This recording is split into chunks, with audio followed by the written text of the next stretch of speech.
Hello, good morning everyone. So this is a series of English literature lectures presented by SK Jain, MA English Net qualified. We shall discuss all the units of English literature course of MA English. It will help in various competitive examinations, MA English examinations, and it will also bring before you the detailed history of English literature to know, to enrich your knowledge and to continue your interest in English literature. So this is the video.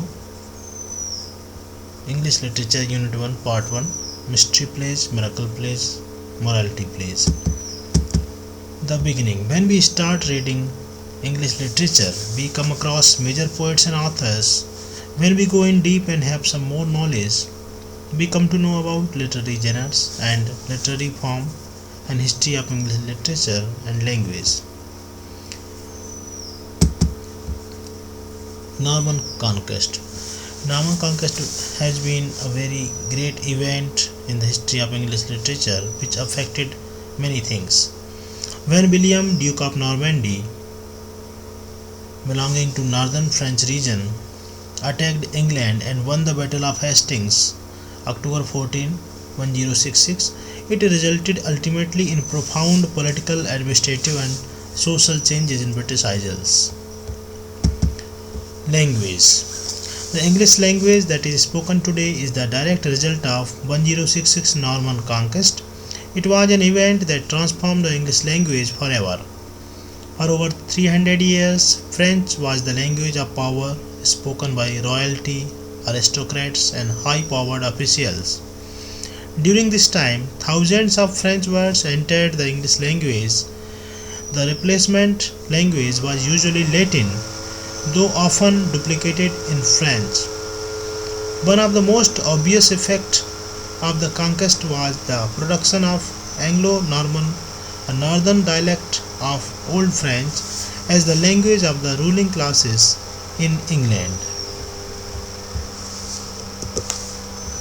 The beginning of English literature. The roots of English literature are found in the mystery plays, miracle plays and morality plays of medieval times, which were played to give the public some religious knowledge in practical forms.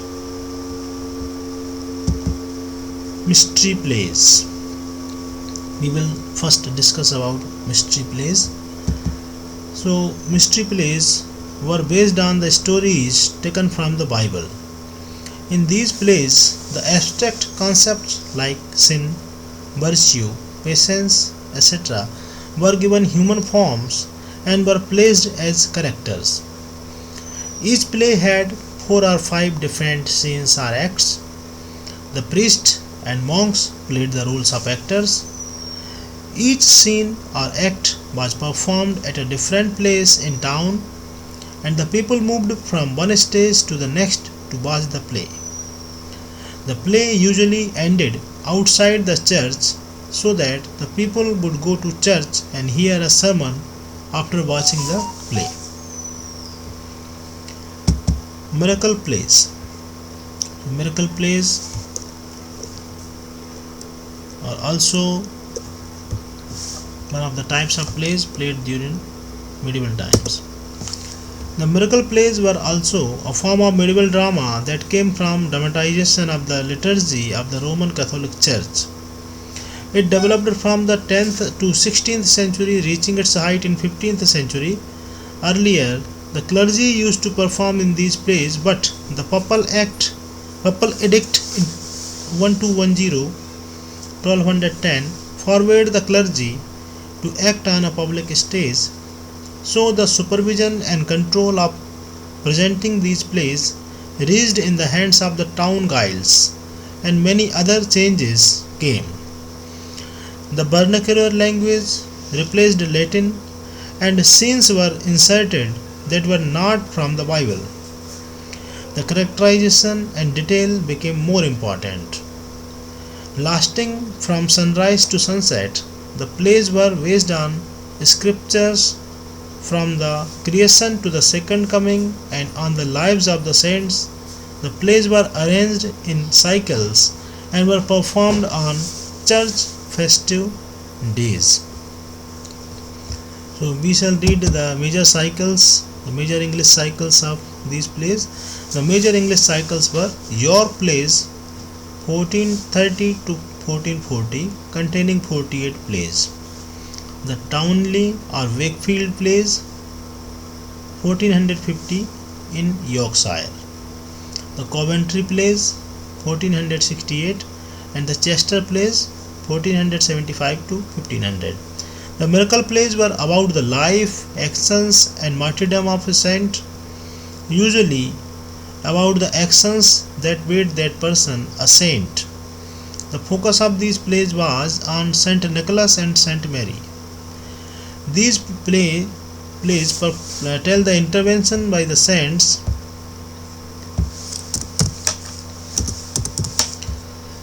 in the lives of ordinary people. Last but not the least, the morality plays. The morality plays, it is a genre of medieval and early Tudor theatrical entertainment. These were also known as interludes. The morality plays were designed to teach people a lesson in how to live their life according to the rules of the church. These plays provided the people a break from their normal daily lives. One of the prominent morality plays was Everyman. This morality play seeks to answer the religious question, what should a man do to be saved? This play is a dramatized allegory. Allegory is a narration which the characters and actions and sometimes the setting as well have two levels of meaning. The first level is literal. A man is going on a trip. The second meaning is symbolic. Every man's life is a journey from birth to death, and every man makes the same trip. Characters in morality play. Some of the characters in Everyman are God, knowledge, beauty, discretion, and strength.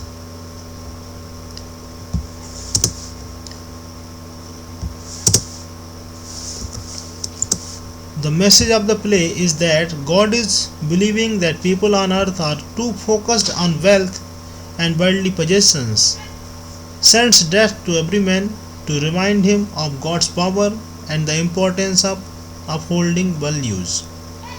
Good and evil will be tallied like pluses and minuses in an account book. The play is the story of every man's journey to this final reckoning. Along the play, he tries to convince other characters to accompany him in the hope of improving his account. This play focuses on good with the strong presence of God, while most other morality plays focus more on evil. The Hicks Corner and the Second Shepherd's Play are the most famous morality plays. So this is the end of this video. We shall continue learning English literature in the next videos which will be coming soon. Thanks a lot for watching.